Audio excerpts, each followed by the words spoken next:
Switzerland में 21 जून को Iran और अमेरिका के बीच हुई बातचीत ट्रंप की धमकी की वजह से खत्म हो गई है। स्विट्जरलैंड में 80 मिनट तक चली हाई वोल्टेज तक वार्ता के बाद भी अचानक ईरानी प्रतिनिधिमंडल बैठक छोड़कर बाहर निकल गया। वजह बताई गई अमेरिकी राष्ट्रपति डोनाल्ड ट्रंप की वह धमकी जिसने बातचीत का पूरा माहौल बदल दिया। ईरान का आरोप है कि जब उसके प्रतिनिधि अमेरिका के साथ बातचीत कर रहे थे तभी ट्रंप ने सोशल मीडिया पर हिजबुल्लाह को लेकर तेहरान को खुली चेतावनी दे डाली। संदेश साफ था, लेबनान में हिजबुल्लाह की गतिविधियां नहीं रुकी तो ईरान को फिर कठोर अमेरिकी कार्रवाई का सामना करना पड़ सकता है। इसके बाद ईरानी टीम ने न सिर्फ बातचीत खत्म की बल्कि अमेरिकी उपराष्ट्रपति जेडी वेंस से हाथ मिलाने और संयुक्त फोटो सेशन से भी इनकार कर दिया और वो शामिल नहीं हुए। लेकिन कहानी यही खत्म नहीं होती। पाकिस्तान के प्रधानमंत्री शहबाज शरीफ बातचीत को सकारात्मक बता रहे हैं। अमेरिका ने ईरान को 60 दिनों तक तेल बेचने में राहत दी है और होर्मुज स्ट्रेट से तेल टैंकरों की आवाजाही भी बढ़ने लगी है।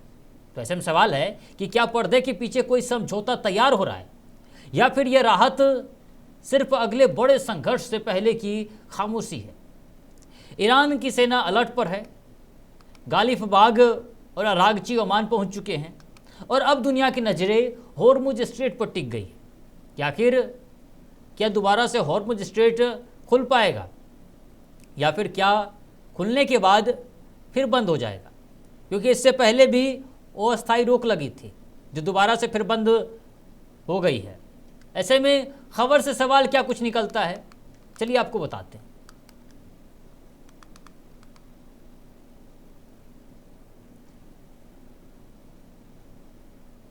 तो खबर से सवाल क्या कुछ निकलता है, चलिए हम आपको दिखाते हैं स्क्रीन पर। और अगर हम खबर से सवाल देखें तो सवाल ये उठता है कि स्विट्जरलैंड में अमेरिका ईरान वार्ता आखिर ट्रंप की धमकी के बाद क्यों टूट गई, फिर क्या कारण रहा कि अमेरिका ईरान की वार्ता टूट गई। खबर से सवाल ये भी कि ईरानी प्रतिनिधिमंडल ने जेडी वेंस से हाथ मिलाने और संयुक्त फोटो से इनकार क्यों किया, आखिर इसके पीछे की क्या वजह है।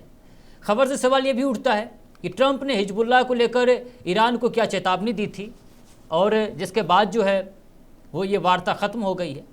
खबर से सवाल ये भी कि पाकिस्तान के प्रधानमंत्री शहबाज शरीफ ने अमेरिका ईरान वार्ता को सफल क्यों बताया, क्यों कहा कि अमेरिका ईरान वार्ता सफल है।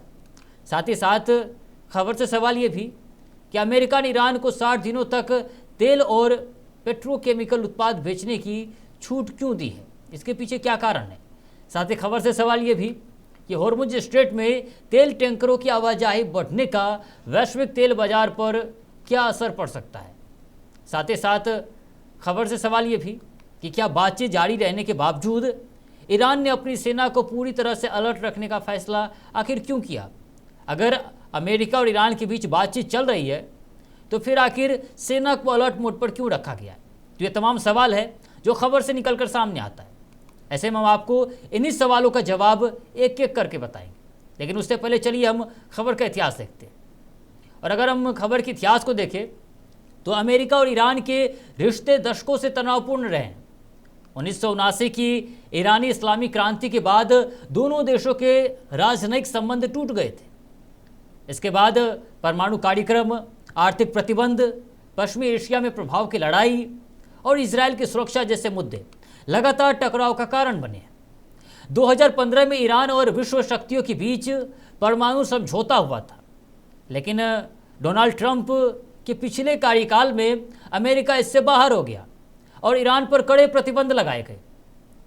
इसके बाद ईरान ने यूरेनियम संवर्धन बढ़ाया, जबकि अमेरिका ने आर्थिक और सैन्य दबाव की नीति जारी रखी। मौजूदा तनाव की सबसे बड़ी वजह है लेबनान का हिजबुल्लाह, इजराइल ईरान टकराव और होर्मुज स्ट्रेट।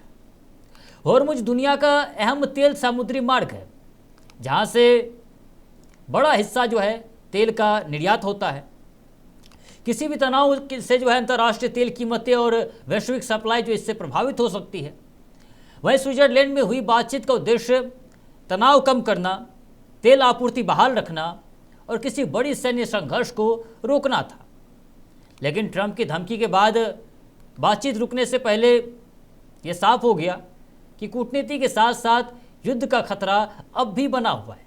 यानी कि बातचीत तो चल रही है, लेकिन युद्ध का खतरा अब भी बना हुआ है, क्योंकि पहले बातचीत होती है, युद्ध पर अस्थायी रोक लगता है, लेकिन दोबारा फिर स्थिति वैसी ही हो जाती है जैसे पहले थी।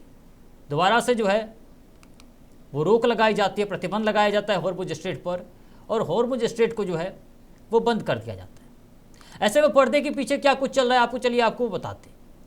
और अगर हम पर्दे के पीछे देखें तो स्विट्जरलैंड में अमेरिका ईरान बातचीत का टूटना सिर्फ ट्रंप की एक धमकी का नतीजा नहीं माना जा रहा है, बल्कि इसके पीछे पश्चिमी एशिया में प्रभाव की बड़ी लड़ाई है।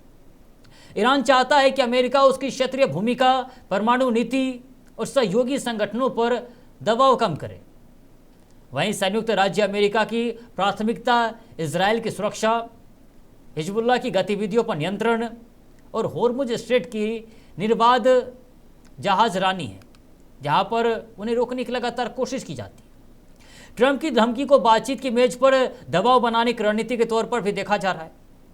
अमेरिका एक तरफ कड़े सैन्य संकेत देकर ईरान को झुकाना चाहता है, तो दूसरी तरफ तेल निर्यात पर अस्थायी छूट देकर उसे वार्ता में बनाए रखना चाहता है। 60 दिन की तेल छूट इस बात का संकेत है कि वाशिंगटन भी तेल आपूर्ति और वैश्विक बाजार में किसी बड़े झटके से बचना चाहता है।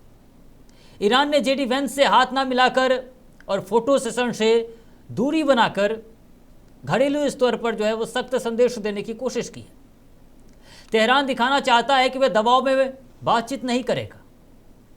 वहीं गालिबाफ और अरागची का ओमान जाना भी महत्वपूर्ण है, क्योंकि ओमान लंबे समय से अमेरिका ईरान के बीच बैक चैनल मध्यस्थता की भूमिका निभाता रहा। असली कोशिश यह है कि सार्वजनिक बयान भले तीखे हो, लेकिन हॉर्मुज स्ट्रेट, तेल और अलग अलग टकराव पर पर्दे के पीछे संवाद जारी रहे, ताकि आने वाला समय युद्ध का जो है वो अस्थायी रोक का माध्यम बन सके और युद्ध पर अस्थायी रोक लगाया जा सके, हॉर्मुज स्ट्रेट को दोबारा से खोला जा सके, ताकि जो वैश्विक बाजार में स्थिति बनी हुई है उससे निपटा जा सके। चलिए अब आपको खबर का पोस्टमार्टम करके रिपोर्ट बताते हैं। और अगर हम खबर का पोस्टमार्टम करें, रिपोर्ट जानने की कोशिश करें, तो स्विट्जरलैंड वार्ता का पोस्टमार्टम बताता है कि यह कूटनीति और दबाव की समानांतर रणनीति थी। बातचीत का घोषित लक्ष्य अस्थायी शांति समझौता, परमाणु मुद्दे पर आगे बढ़ना और हॉर्मुज स्ट्रेट में जहाजरानी सामान्य करना था। लेकिन वार्ता शुरू होते ही ट्रंप की नई सैन्य चेतावनी ने ईरान के लिए राजनीतिक संकट खड़ा कर दिया है। ईरानी नेतृत्व के सामने चुनौती थी कि वह बातचीत भी जारी रखे और देश के भीतर यह संदेश भी दे कि वह अमेरिका की दबाव के सामने जो है वो झुका नहीं है। खबर का सबसे अहम विरोधाभास ये है कि शुरुआती रिपोर्टों में वार्ता रुकने की बात आई, लेकिन बाद में मध्यस्थों की ओर से 60 दिन के भीतर अंतिम समझौते का रोडमैप तैयार किया गया। तकनीकी वार्ता और हॉर्मुज में घटनाओं से बचने के लिए संवाद तंत्र बनाने की सहमति सामने आई। यानी कि सार्वजनिक तौर पर तल्खी दिखी, साफ दिखा कि तल्खी है, पर बैक चैनल कूटनीति पूरी तरह से बंद नहीं हुई है। यानी कि बैक चैनल में अब भी कूटनीति हो रही है, बातें चल रही है, समझौते किए जा रहे हैं। वहीं ट्रंप की धमकी का जो है मकसद हिजबुल्लाह और हॉर्मुज स्ट्रेट पर ईरान को दबाव में रखना था। वहीं तेल बिक्री में सीमित राहत और समुद्री मार्ग खोलने की कोशिश अमेरिका की आर्थिक मजबूरी भी दिखाती है, क्योंकि हॉर्मुज में बाधा का असर वैश्विक ऊर्जा आपूर्ति पर पड़ता है। वहीं गालिबाफ और अरागची का ओमान जाना संकेत है कि अगला मोर्चा युद्ध नहीं बल्कि समुद्री सुरक्षा, तेल टैंकरों और क्षेत्रीय तनाव को नियंत्रित करने की बातचीत है, और इससे शायद नियंत्रण में आ जाए, बातचीत से समझौता हो जाए, कूटनीति से समझौता हो जाए। हालांकि अब भी जो है नाराजगी है, तल्खी जो है वो साफ तरह से दोनों के ऊपर देखी जा रही है।